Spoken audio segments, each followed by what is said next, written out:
en direct Allons à retrouver Emmanuel LCN. Latraverse, Mario Dumont et Antoine Robitaille qui sont avec nous. Alors, 14e jour de ce conflit. Il y a 2 otages qui ont été libérés, une Américaine et sa fille, Emmanuel. Est-ce que ça marque un tournant? Un tournant, je ne sais pas, mais une éclaircie très certainement. Ce que ça illustre, ces 2 choses, c'est d'un, c'est que la pression et les négociations que mènent en particulier les États-Unis commenceraient peut-être à porter fruit. Il faut souligner le rôle vraiment important là, que joue le Qatar comme entremetteur entre les parties.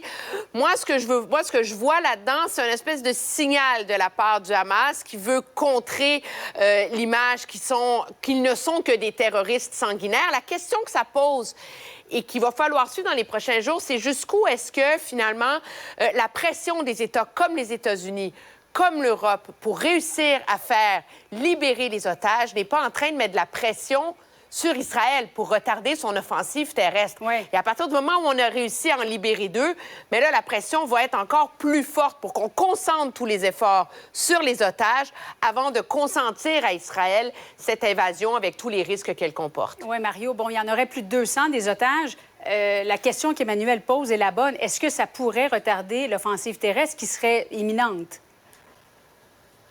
Je suis pas certain, là. À 2 par semaine, ça va prendre un an, là. Et plus. Je sais pas. Moi, personnellement, j'ai trouvé un peu... tu sais, c'est un peu gros, là, tu sais, le Hamas aujourd'hui qui dit, ben c'est la preuve là, que, tu sais, tout ce que les Américains ont dit sur nous, qu'on est un groupe terroriste, que c'est faux, on est des gens humains, puis... Tu sais, je veux dire, parce que tu t'as pris déjà prendre des otages, là, c'est complètement sauvage comme geste. Après avoir tué 1300 personnes, brûlées, décapitées, tout ce que tu veux. Puis là, tu libères 2 otages, soi-disant pour des raisons humanitaires, parce qu'il y aurait, je sais pas quoi, quelque chose dans leur famille. Ça marque un déblocage. C'est certain que ça va mettre même pour M. Trudeau puis les autres chefs de gouvernement en Europe là, qui ont des citoyens qui font partie de ces 200-là. Tu sais, ça va mettre une pression comme quoi c'est possible de faire libérer des otages. Mais je reste calme. Pour moi, là, 2, tout à coup, comme ça reste une affaire isolée. Antoine, est-ce que Justin Trudeau devrait finalement s'y rendre en Israël? Bonne question. Pour l'instant, il a l'air à marcher sur une ligne très fine. Là. Justin Trudeau, il semble avoir du mal à prendre position dans ce conflit-là. Peut-être que c'est des divisions au sein même de son caucus, d'après ce qu'on m'a dit. Est-ce que, justement, en se rendant là-bas, est-ce que ça va envoyer un signal que certains dans son caucus n'aimeront pas? Je ne sais pas, là, il y a 33 personnes députées aujourd'hui qui ont réclamé un cessez-le-feu, ni plus ni moins. C'est une bonne question. Oui, parce qu'il y aurait 2 otages canadiens, Emmanuel, là, qui seraient toujours détenus. Oui, c'est ça, mais il n'y a aucune raison pour que... Moi, je suis de ceux qui croient qu'il n'y a aucune raison pour que M. Trudeau aille en Israël. Il est premier ministre depuis 2015 et il n'y a jamais mis les pieds. Alors, ça n'a jamais été une priorité, il n'y a pas les liens, il n'y a rien à exercer qu'à part aller faire du spectacle là-bas. Puis je pense que M. Trudeau, pour les raisons qu'évoque Antoine, ne veut pas se lancer là-dedans.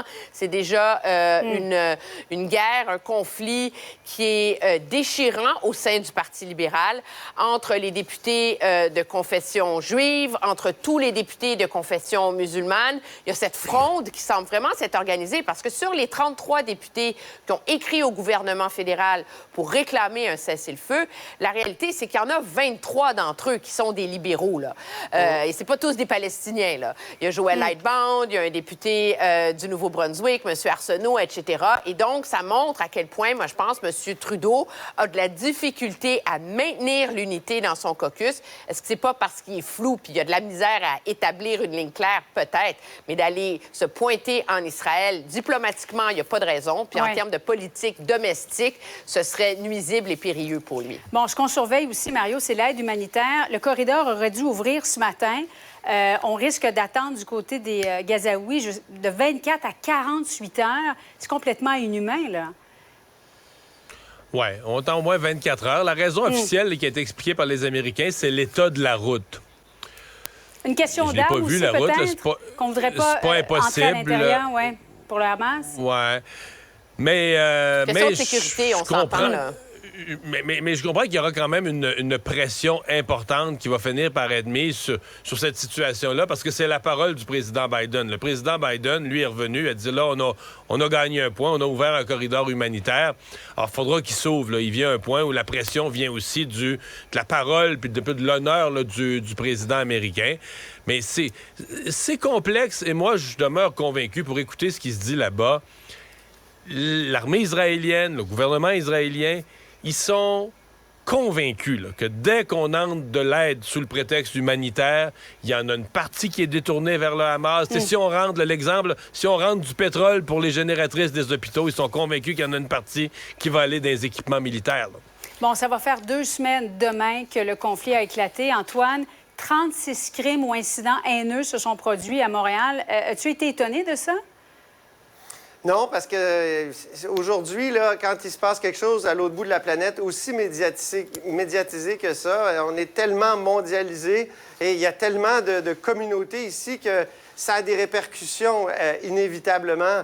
C'est un peu le prix à payer pour avoir une société diversifiée, mais aussi interreliée par l'Internet, par les nouveaux médias avec leur lieu d'origine. Alors, c'est tragique, mais c'est ça a des répercussions directes. Et j'ajouterais, Julie, que quand on regarde les statistiques ici à Montréal depuis le début du conflit, ça reflète en vérité des tendances qui sont là depuis longtemps. Quand on regarde les statistiques au Canada sur les crimes haineux, il y a généralement 3 fois plus de crimes haineux contre les Juifs que contre les musulmans sur la base de la religion. Donc, ce sont des tendances qui sont déjà là dans la société depuis longtemps et que le conflit vient exacerber. Restez des nôtres dans un instant. Je parle du tramway de Québec et le fléau de vol de voitures, le port de Montréal. À JE, Félix nous le disait, une véritable passoire aujourd'hui. À tout de suite. Autrement dit, Cube Radio. Mario, je te raconte une histoire aujourd'hui qui m'a tellement interpellé dans le journal The Guardian en Angleterre qui, c'est drôle, font pas souvent ça, mais il y a une page où on peut donner certains témoignages, Mario. Et c'est l'histoire, honnêtement, toi et moi, on aime les animaux, je le sais. Une des histoires d'attaques animales les plus étranges que j'ai lues ou entendues de toute ma vie. Une attaque par un animal. Par un animal, Mario. Une femme qui habite à Silsbee, au Texas, et qui est en train de passer le tracteur à gazon. Tu sais, le bon vieux tracteur. Elle a un petit toit, ça couvre sa tête, mais pas ses bras. C'est vraiment le fun de passer le tracteur à gazon. Oui. Moi, j'en passais un quand j'étais plus jeune, je t'avoue que c'est quand même agréable. C'est un grand sentiment de satisfaction. Tu regardes derrière toi. Tout est lisse, tout est beau. Ben, la dame en question, elle, se sent super bien, contente, justement, sentiment de satisfaction à l'odeur du gazon coupé. Et tout d'un coup, elle reçoit quelque chose sur le bras qui tombe du ciel. Littéralement, il y a un serpent de 4 pieds qui tombe sur le bras. Madame se met à paniquer à la seconde où elle comprend ça, puis il est tombé du ciel. Il n'y a pas d'arbre près d'elle. C'est un champ complètement ouvert. Ça tombe du ciel. Elle se met à hurler. Le serpent s'enroule autour de son bras, commence à la mordre d'en face. Madame capote, elle panique ben raide. Et là... Mais est-ce qu'il tombait du bec d'un vautour ou d'un avion? Mario, t'as commencé à deviner. Au moment où elle est là, puis elle essaie de se débattre avec le serpent, puis elle essaie de l'enlever de son bras, qu'est-ce qui se passe? Ben, il y a un aigle qui descend du ciel puis commence à l'attaquer, elle, pour le serpent qu'elle a sur son bras. Fait que là, elle se met à paniquer, elle se débat. Une espèce de gros faucon qui est là puis qui l'attaque d'un côté. Là, elle a un oiseau de proie qui attaque un serpent qui est pogné sur elle. Exactement. Elle se fait mordre d'en face, elle se fait graffiner par les serres du faucon qui lui revient, semble-t-il, à 3 occasions. Tu me dis qu'il y a un tigre qui vient attaquer l'oiseau. Honnêtement, je vais finir par penser qu'elle n'est pas chanceuse. Honnêtement, il manquerait plus que ça, Mario, mais la madame, ce qu'elle dit, c'est que c'était en mode complètement survie. Si elle le dit, c'est qu'elle a survécu, là. Oui, c'est qu'elle a survécu. Elle le raconte quand même. Elle reçoit les coups de bec, les coups de tout ce que tu veux, puis finalement, l'oiseau a réussi à prendre le serpent, 3e occasion, puis sac son camp dans les airs. Mais là, la dame en question, son mari arrive, la trouve ensanglantée sur son tracteur, l'amène d'urgence à l'hôpital, puis il comprend pas ce qu'elle dit. Elle dit, il y a des serpents et des oiseaux qui m'attaquent, qui tombent du ciel. Tu sais, madame en état de panique complète. À l'hôpital... C'est sûr que Tu dis, il y a un serpent qui est tombé du ciel. C'est ton mari, il se dit, bon, qui c'est qui est arrivé? Mais, exact. Elle a eu un coup à la tête, puis elle s'est pognée dans sa tondeuse. Puis à l'hôpital, on n'était pas capable de trouver exactement c'était quoi qu'il fallait administrer, par exemple, comme antivenin, parce que le serpent est parti. Le serpent, ouais. On ne sait pas à quoi il ressemble. Tout ça pour dire que c'est effectivement ce que tu as dit, Mario. Il y a des faucons qui ont ça comme tactique de chasse, vont prendre des serpents, les monter très haut dans les airs, les lancer sur le sol, par exemple, pour les tuer ou pour les désorienter, avant d'après ça, les manger, voire même des... OK, donc il l'a pas échappé accidentellement. Mais peut-être. C'est une technique, mais ça peut être une technique de le laisser tomber pour le tuer, là. Exact. Dans tous les cas, la madame s'en est bien tirée. Pauvre madame. Une autre vision de l'actualité. Cube Radio. Cube Radio. Cube Radio. Cube Radio. Cube Radio. En direct à LCN. Parce que tu es de Québec. Est-ce que le tramway peut être soumis à un référendum ou pas? Ben là, il paraît qu'il y aurait des blocages légaux, hein, Dans l'ego? juridiques. Okay. Oui.